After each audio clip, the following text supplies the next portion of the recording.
राधे राधे। जय श्री कृष्णा। कार्तिक मास अध्याय नंबर 6। नारद ऋषि पृथु राजा को आगे कथा सुना रहे हैं कि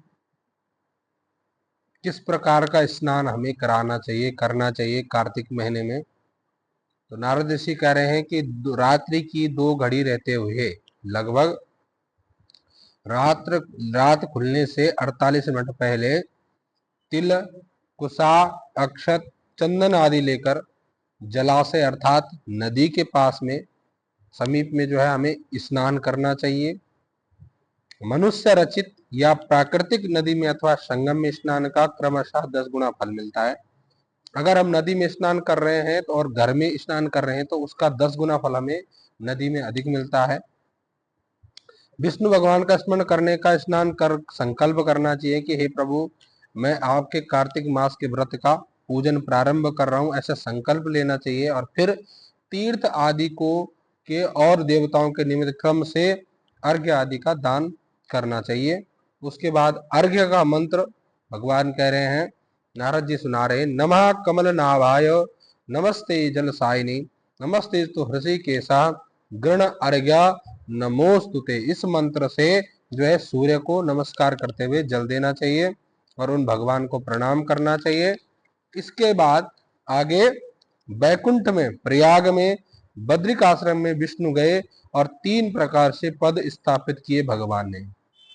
इससे मुनि, वेद, यज्ञ इन सबों सहित जहां विष्णु ने 3 प्रकार का वास किया वह देवता मेरी रक्षा करे, ऐसे भगवान से कहना चाहिए कि हे जनार्दन, हे देव, हे दामोदर, मैं तुम्हारी प्रसन्नता के लिए कार्तिक में विधि पूर्वक प्रातः काल का स्नान करूंगा। चाहे मुझे किसी भी प्रकार की विपत्ति आए, चाहे मेरा स्वास्थ्य ठीक हो ना हो, किसी भी प्रकार से मैं आपका स्नान करूंगा।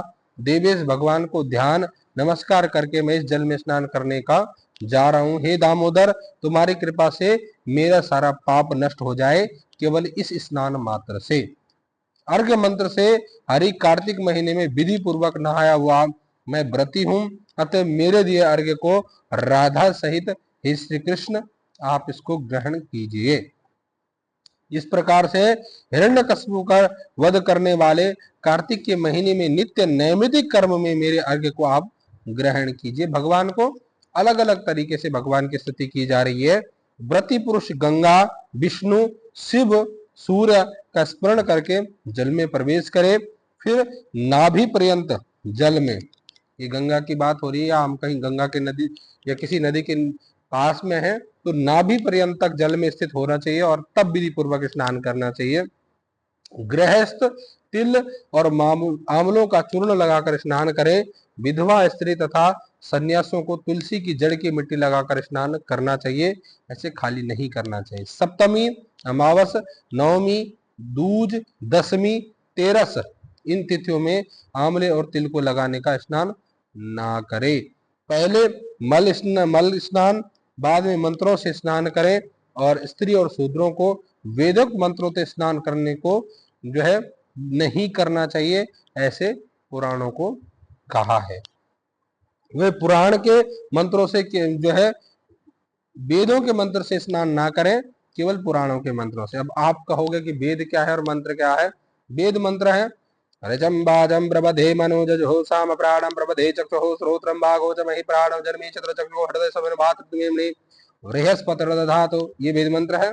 और पुराण मंत्र है ओम गंगे च यमुने चैव गोदावरी सरस्वती नर्मदे सिंधु कावेरी जलेस्मिन् सन्निधि कुरु। इस मंत्र से पुराण से स्त्री और जो है शूद्र स्नान कर सकते हैं। मंत्र का स्नान का मंत्र है, भगवान कह रहे हैं भक्तों को आनंद देने वाले जिन भगवान ने देवताओं के कार्य के निमित्त 3 रूप धारण किए, वो सब हमारे पापों को नष्ट करके हम पर कृपा करें, ऐसे उस व्रती को कहना चाहिए। जो देवता विष्णु की आज्ञा पाकर कार्तिक व्रत करने वालों की रक्षा करते हैं वे सब देवता मुझे पवित्र करें, ऐसा कहना चाहिए। बीज, रहस्य, यज्ञ सहित वेद मंत्र देवताओं समेत कश्यप आदि मुनि मुझे पवित्र करें और गंगा आदि सब नदियां, तीर्थ तथा जल देने वाले 7 समुद्र मुझे जो है पवित्र करें। अदिति आदि पतिव्रता, यज्ञ, सिद्ध, सर्प तीनों लोगों की औषधियां, पर्वत मेरी जो है रक्षा करें।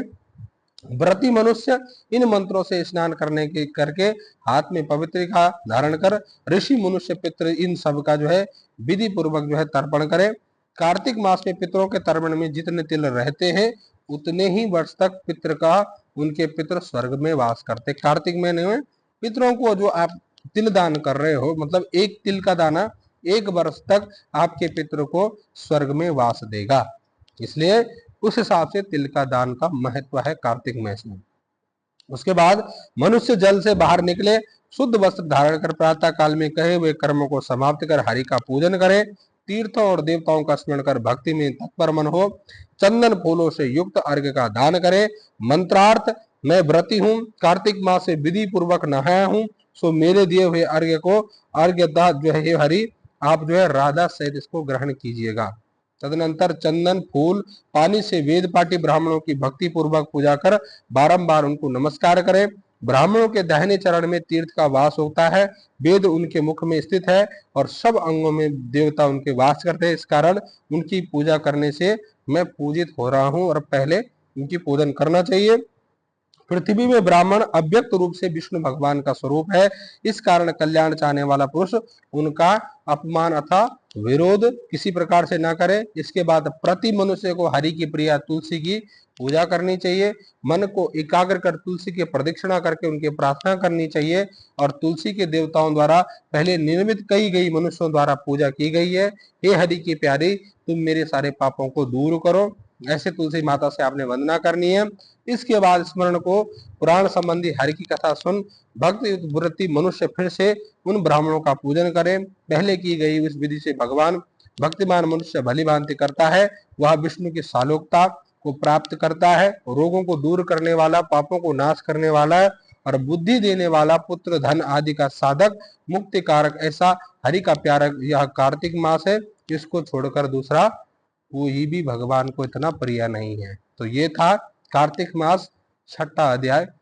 कमेंट बॉक्स में राधे राधे जय श्री कृष्णा जरूर लिखना।